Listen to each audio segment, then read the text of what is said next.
नमस्कार, आप सभी का स्वागत है। अगर आप यूपी की खबर देखने में रुचि रखते हैं तो आप सभी लोग हमारे चैनल यूपी की खबर को सब्सक्राइब कर लीजिए, क्योंकि आपको सारे के सारे लेटेस्ट अपडेट इसी चैनल पर मिलेंगे। तो चलिए वीडियो को स्टार्ट करते हैं। आज है 24 अप्रैल 2026। बढ़ते हैं उत्तर प्रदेश की आज की सबसे बड़ी और अहम खबरों की ओर। मिर्जापुर में हुआ दर्दनाक सड़क हादसा पूरे प्रदेश को हिलाकर रख देने वाला साबित हुआ। एक ट्रक के ब्रेक अचानक फेल हो गए, जिसके बाद उसने आगे चल रही कई गाड़ियों को टक्कर मार दी। ये टक्कर इतनी भयानक थी कि एक के बाद एक कई वाहन आपस में भिड़ते चले गए और देखते ही देखते पूरा इलाका चीख पुकार से भर गया। टक्कर के बाद कुछ वाहनों में आग लग गई, जिसमें फंसे लोग बाहर नहीं निकल पाए और जिंदा जल गए। इस हादसे में 11 लोगों की मौत हो गई, जबकि कई गंभीर रूप से घायल हैं। मौके पर राहत और बचाव कार्य शुरू किया गया, लेकिन कई लोगों को बचाया नहीं जा सका। नरेंद्र मोदी ने इस घटना पर दुख जताते हुए मुआवजे का ऐलान किया है, लेकिन यह हादसा एक बार फिर सड़क सुरक्षा और वाहन फिटनेस जैसे बड़े सवाल खड़े कर रहा है। अब बढ़ते हैं अगली न्यूज की ओर। उत्तर प्रदेश माध्यमिक शिक्षा परिषद आज 10वीं और 12वीं के रिजल्ट जारी करने जा रहा है, जिसे लेकर पूरे प्रदेश में लाखों छात्रों और उनके परिवारों में उत्सुकता का माहौल है। यह सिर्फ एक रिजल्ट नहीं, बल्कि उन छात्रों के भविष्य की दिशा तय करने वाला पल है जिन्होंने पूरे साल मेहनत की है। इस बार डिजिटल सिस्टम के जरिए कॉपियों की जांच की गई है, जिससे रिजल्ट को ज्यादा पारदर्शी और तेज बनाने की कोशिश की गई है। काशिश वर्मा और शिखा वर्मा के टॉपर बनने की चर्चा ने छात्रों के बीच प्रतिस्पर्धा और उत्साह को और बढ़ा दिया है। अब जैसे ही रिजल्ट जारी होगा, कॉलेज एडमिशन और करियर की नई दौड़ शुरू हो जाएगी, जो हर छात्र के जीवन का एक अहम मोड़ होता है। अब बढ़ते हैं अगली न्यूज की ओर। नोएडा में पिछले कुछ दिनों से चल रही मजदूरों की अशांति ने सरकार को बड़ा फैसला लेने पर मजबूर कर दिया। मजदूरों का कहना था कि बढ़ती महंगाई के बीच उनकी सैलरी पर्याप्त नहीं है और काम करने की परिस्थितियां भी ठीक नहीं हैं। धीरे धीरे यह विरोध प्रदर्शन में बदल गया, जिसमें कई जगह तनाव की स्थिति बन गई। हालात बिगड़ते देख सरकार ने न्यूनतम मजदूरी में करीब 3,000 रुपये तक की बढ़ोतरी का ऐलान किया। इस फैसले के बाद स्थिति कुछ हद तक सामान्य हुई है। हालांकि पुलिस ने प्रदर्शन के दौरान कुछ लोगों को गिरफ्तार भी किया। ये घटना दिखाती है कि औद्योगिक क्षेत्रों में श्रमिकों की समस्याएं कितनी गहरी हैं, और उन्हें समय पर समाधान न मिले तो हालात कैसे बिगड़ सकते हैं। अब बढ़ते हैं अगली न्यूज की ओर। अखिलेश यादव ने महिला आरक्षण बिल को लेकर सरकार पर सीधा हमला बोलते हुए कहा कि यह सब सिर्फ एक राजनीतिक प्रदर्शन है। उनका कहना है कि असली मुद्दा सामाजिक न्याय और सही प्रतिनिधित्व का है, जिसे नजरअंदाज किया जा रहा है। इस बयान के बाद प्रदेश की राजनीति में एक बार फिर बहस तेज हो गई है।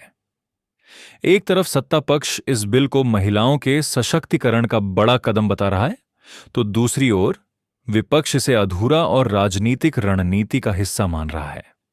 इस टकराव से साफ है कि आने वाले समय में आरक्षण का मुद्दा चुनावी राजनीति का केंद्र बनने वाला है। अब बढ़ते हैं अगली न्यूज की ओर। योगी आदित्यनाथ ने लखनऊ में जन आक्रोश रैली निकालकर महिला आरक्षण बिल को लेकर विपक्ष के खिलाफ जोरदार विरोध दर्ज कराया। इस रैली में बड़ी संख्या में महिलाओं की भागीदारी देखी गई, जिससे यह सिर्फ एक राजनीतिक कार्यक्रम नहीं, बल्कि एक बड़ा संदेश देने की कोशिश भी लगी।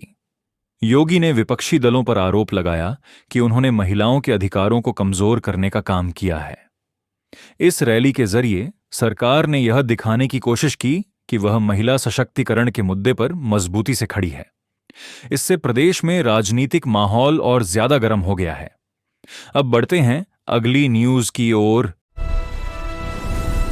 इलाहाबाद हाईकोर्ट ने एक महत्वपूर्ण फैसले में कहा है कि कोई भी पति अपनी आर्थिक स्थिति का बहाना बनाकर पत्नी और बच्चों की जिम्मेदारी से पीछे नहीं हट सकता। कोर्ट ने स्पष्ट किया कि शादी सिर्फ एक सामाजिक संबंध नहीं, बल्कि एक कानूनी जिम्मेदारी भी है। इस फैसले ने उन मामलों में एक मजबूत संदेश दिया है जहां लोग जिम्मेदारियों से बचने की कोशिश करते हैं।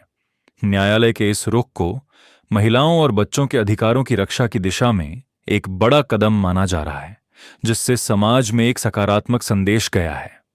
अब बढ़ते हैं अगली न्यूज की ओर। गाजियाबाद के इंदिरापुरम और अजनारा सोसाइटी इलाके में लगी भीषण आग ने स्थानीय लोगों में दहशत पैदा कर दी। आग इतनी तेजी से फैली कि कुछ ही समय में कई फ्लैट्स और आसपास के हिस्से इसकी चपेट में आ गए।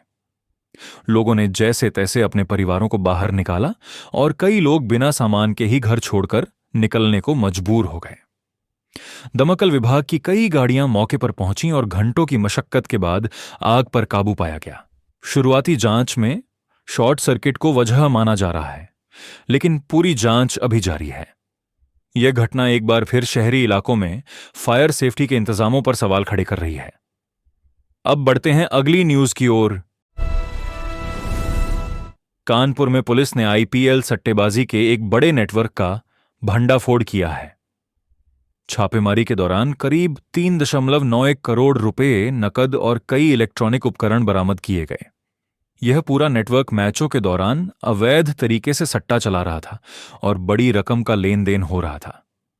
पुलिस ने 5 लोगों को गिरफ्तार किया है, जबकि इस पूरे गिरोह का मास्टरमाइंड अब भी फरार बताया जा रहा है। इस कार्रवाई से साफ होता है कि खेल के साथ जुड़ा यह अवैध कारोबार कितना बड़ा रूप ले चुका है और इसे रोकना प्रशासन के लिए एक बड़ी चुनौती बना हुआ है।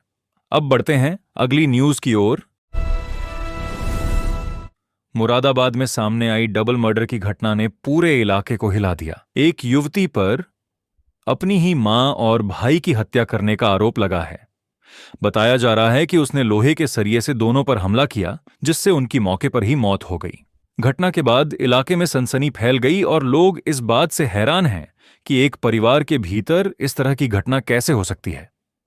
पुलिस ने आरोपी को हिरासत में लेकर जांच शुरू कर दी है और यह जानने की कोशिश की जा रही है कि इस खौफनाक वारदात के पीछे क्या वजह थी। अब बढ़ते हैं अगली न्यूज की ओर। ग्रेटर नोएडा में एक ऐसी घटना सामने आई जिसने लोगों को अंदर तक झकझोर दिया। लिव इन रिलेशनशिप में रह रहे एक युवक ने पहले अपनी गर्लफ्रेंड का गला घोंटकर हत्या कर दी और उसके बाद खुद फांसी लगाकर अपनी जान दे दी। इस पूरे मामले का खुलासा तब हुआ जब पड़ोसियों को कमरे से तेज बदबू आने लगी और उन्होंने पुलिस को सूचना दी। जब पुलिस मौके पर पहुंची तो अंदर का दृश्य बेहद भयावह था। शुरुआती जांच में यह मामला आपसी विवाद और मानसिक तनाव से जुड़ा माना जा रहा है, लेकिन असली वजह का पता लगाने के लिए पुलिस हर एंगल से जांच कर रही है। यह घटना आज के समय में रिश्तों में बढ़ते तनाव और मानसिक दबाव की एक गंभीर तस्वीर पेश करती है। अब बढ़ते हैं अगली न्यूज की ओर। उत्तर प्रदेश में भीषण गर्मी ने लोगों की मुश्किलें बढ़ा दी हैं। कई जिलों में तापमान 42 डिग्री के पार पहुंच चुका है और हालात इतने गंभीर हो गए हैं कि 22 से 35 जिलों में लू का रेड अलर्ट जारी कर दिया गया है। भारतीय मौसम विभाग ने साफ चेतावनी दी है कि आने वाले कुछ दिनों तक गर्मी और बढ़ सकती है। इस स्थिति को देखते हुए कई जिलों में स्कूलों के समय में बदलाव किया गया है और लोगों को दोपहर के समय घर से बाहर न निकलने की सलाह दी गई है। अस्पतालों में हीट स्ट्रोक और डिहाइड्रेशन के मरीजों की संख्या भी बढ़ रही है, जो इस स्थिति की गंभीरता को दर्शाता है। अब बढ़ते हैं अगली न्यूज की ओर। नितिन नवीन ने 2027 के उत्तर प्रदेश चुनाव को लेकर बड़ा बयान देते हुए साफ कहा है कि मुख्यमंत्री का चेहरा योगी आदित्यनाथ ही होंगे। इस बयान के बाद प्रदेश की राजनीति में हलचल और तेज हो गई है। यह सिर्फ एक बयान नहीं बल्कि पार्टी की रणनीति का संकेत भी माना जा रहा है, जिससे यह साफ हो जाता है कि चुनाव की तैयारी अभी से शुरू हो चुकी है। विपक्ष ने भी इस पर प्रतिक्रिया दी है, जिससे आने वाले समय में राजनीतिक टकराव और बढ़ने की संभावना है। अब बढ़ते हैं अगली न्यूज की ओर। अलीगढ़ से जुड़े एक मामले में इलाहाबाद हाईकोर्ट ने सख्त रुख अपनाते हुए गौहत्या के आरोप में एनएसए के तहत हिरासत को बरकरार रखा है। अदालत ने यह भी संकेत दिया कि ऐसे मामलों में कानून का कड़ाई से पालन जरूरी है। साथ ही कोर्ट ने एंटी कन्वर्जन कानून के तहत दर्ज हो रही फर्जी एफआईआर पर चिंता जताई और अधिकारियों को निर्देश दिया कि बिना ठोस सबूत के किसी को परेशान न किया जाए। यह फैसला एक तरफ कानून की सख्ती को दिखाता है तो दूसरी तरफ न्यायिक संतुलन का भी संकेत देता है, जहां बेगुनाह लोगों की सुरक्षा भी उतनी ही जरूरी मानी गई है। अब बढ़ते हैं अगली न्यूज की ओर। बिजनौर में सुरक्षा एजेंसियों ने 2 लोगों को संदिग्ध गतिविधियों के आरोप में गिरफ्तार किया है। जांच के दौरान उनके पास से कुछ ऐसे डिजिटल सबूत मिले हैं जिनसे विदेशी कनेक्शन की आशंका जताई जा रही है। ये मामला अब सिर्फ स्थानीय नहीं रहा, बल्कि राष्ट्रीय सुरक्षा से जुड़ा मुद्दा बन गया है। एजेंसियां इस बात की जांच कर रही हैं कि यह कोई बड़ा नेटवर्क तो नहीं है। इस कार्रवाई से साफ है कि सुरक्षा एजेंसियां किसी भी तरह के खतरे को लेकर सतर्क हैं और ऐसे मामलों में तुरंत कार्रवाई कर रही हैं। अब बढ़ते हैं अगली न्यूज की ओर। कानपुर में एक दिल दहला देने वाली घटना सामने आई, जहां एक पिता ने अपनी ही जुड़वां 11 साल की बेटियों की हत्या कर दी। इस घटना की सबसे चौंकाने वाली बात यह रही कि आरोपी ने खुद पुलिस को फोन कर इस बारे में जानकारी दी। पूरे इलाके में इस खबर से सदमे का माहौल है और लोग यह समझ नहीं पा रहे कि एक पिता ऐसा कदम कैसे उठा सकता है। पुलिस ने आरोपी को हिरासत में ले लिया है और मामले की जांच शुरू कर दी गई है। यह घटना समाज में बढ़ते मानसिक दबाव और पारिवारिक तनाव की गंभीर समस्या की ओर इशारा करती है। अब बढ़ते हैं अगली न्यूज की ओर। गाजियाबाद में हुए एक एनकाउंटर ने पूरे प्रदेश में चर्चा पैदा कर दी। पुलिस ने उस आरोपी को मार गिराया जिस पर अपनी 4 साल की भतीजी के साथ दुष्कर्म और हत्या का गंभीर आरोप था। पुलिस के अनुसार आरोपी को पकड़ने के दौरान उसने भागने की कोशिश की और पुलिस पर हमला भी किया, जिसके बाद जवाबी कार्रवाई में उसे ढेर कर दिया गया। इस घटना के बाद लोगों में गुस्सा और राहत दोनों तरह की प्रतिक्रिया देखने को मिली। सबसे हैरान करने वाली बात यह रही कि आरोपी के परिवार ने उसका शव लेने से इनकार कर दिया, जो इस अपराध की गंभीरता को दर्शाता है। यह मामला कानून व्यवस्था और न्याय की प्रक्रिया को लेकर नई बहस को जन्म दे रहा है। अब बढ़ते हैं अगली न्यूज की ओर। उत्तर प्रदेश परिवहन विभाग ने अपने कर्मचारियों के लिए महंगाई भत्ते में 5% की बढ़ोतरी का ऐलान किया है। इस फैसले से करीब 14,000 कर्मचारियों को सीधा लाभ मिलेगा। बढ़ती महंगाई के बीच यह कदम कर्मचारियों के लिए राहत के रूप में देखा जा रहा है। सरकार का कहना है कि इससे कर्मचारियों का मनोबल बढ़ेगा और उनकी कार्यक्षमता में सुधार आएगा। आर्थिक दृष्टि से यह फैसला सरकारी कर्मचारियों की आय में संतुलन बनाए रखने की कोशिश का हिस्सा है। अब बढ़ते हैं अगली न्यूज की ओर। लखनऊ में आयोजित भव्य भजन संध्या ने धार्मिक और सांस्कृतिक माहौल को जीवंत कर दिया। इस कार्यक्रम में प्रसिद्ध गायक कन्हैया मित्तल ने अपनी प्रस्तुतियों से लोगों को भाव विभोर कर दिया। बड़ी संख्या में लोग इस आयोजन में शामिल हुए और पूरे माहौल में भक्ति का रंग देखने को मिला। कार्यक्रम में राजेश्वर सिंह ने भी हिस्सा लिया और सांस्कृतिक एकता और सामाजिक सद्भाव पर जोर दिया। इस तरह के आयोजन समाज में सकारात्मक ऊर्जा और एकता का संदेश देते हैं। अब बढ़ते हैं अगली न्यूज की ओर। उत्तर प्रदेश में बड़े स्तर पर प्रशासनिक फेरबदल किया गया है, जिसमें कई IAS अधिकारियों और जिलाधिकारियों के तबादले किए गए हैं। यह बदलाव अचानक नहीं बल्कि लंबे समय से चल रही समीक्षा प्रक्रिया का हिस्सा माना जा रहा है। सरकार का उद्देश्य साफ है। जिन जिलों में काम की गति धीमी है या जहां कानून व्यवस्था को लेकर शिकायतें रही हैं, वहां नए अधिकारियों के जरिए सुधार लाया जाए।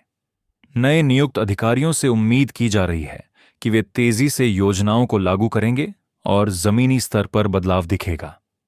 इस तरह के फेरबदल अक्सर प्रशासनिक सिस्टम को एक्टिव करने के लिए किए जाते हैं, लेकिन इनका असर तभी दिखता है जब अधिकारी फील्ड में सक्रिय रूप से काम करें। अब बढ़ते हैं अगली न्यूज की ओर। लखनऊ में सामने आए एक बड़े GST घोटाले ने वित्तीय सिस्टम पर सवाल खड़े कर दिए हैं। जांच एजेंसियों ने फर्जी कंपनियों के जरिए करीब 1.3 करोड़ रुपए की टैक्स चोरी करने वाले एक गिरोह को पकड़ा है। यह गिरोह नकली फर्म बनाकर इनवॉइस तैयार करता था और टैक्स क्रेडिट का गलत फायदा उठाता था। जांच के दौरान कई डिजिटल रिकॉर्ड और दस्तावेज बरामद किए गए हैं जो इस पूरे नेटवर्क की गहराई को दिखाते हैं। इस मामले ने यह साफ कर दिया है कि आर्थिक अपराध अब तकनीकी रूप से और ज्यादा जटिल होते जा रहे हैं, जिनसे निपटने के लिए मजबूत निगरानी की जरूरत है। अब बढ़ते हैं अगली न्यूज की ओर। मायावती ने महिला आरक्षण के मुद्दे पर अपने कार्यकर्ताओं को सड़कों पर उतरकर प्रदर्शन न करने की सलाह दी है। उनका कहना है कि पार्टी इस मुद्दे को अलग तरीके से संभालेगी और बिना सोचे समझे कदम उठाने से राजनीतिक नुकसान हो सकता है।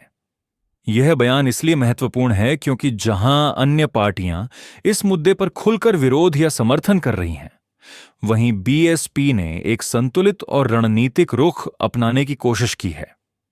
इससे साफ है कि पार्टी अपने वोट बैंक और राजनीतिक समीकरणों को ध्यान में रखते हुए कदम उठा रही है। अब बढ़ते हैं अगली न्यूज की ओर। कानपुर में एक छात्र दिव्यांश हत्याकांड ने पूरे प्रदेश को झकझोर दिया है। पोस्टमार्टम रिपोर्ट में सामने आया कि उसके शरीर पर करीब 45 चोट के निशान थे, जिनमें सिगरेट से दागे जाने के भी संकेत मिले हैं। यह सिर्फ एक हत्या नहीं बल्कि बेहद क्रूरता से किया गया अपराध बताया जा रहा है। इस घटना ने कानून व्यवस्था के साथ साथ स्कूलों और युवाओं की सुरक्षा पर भी गंभीर सवाल खड़े कर दिए हैं।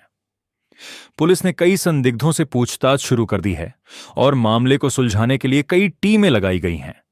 समाज में इस घटना को लेकर भारी आक्रोश है और लोग सख्त कार्रवाई की मांग कर रहे हैं।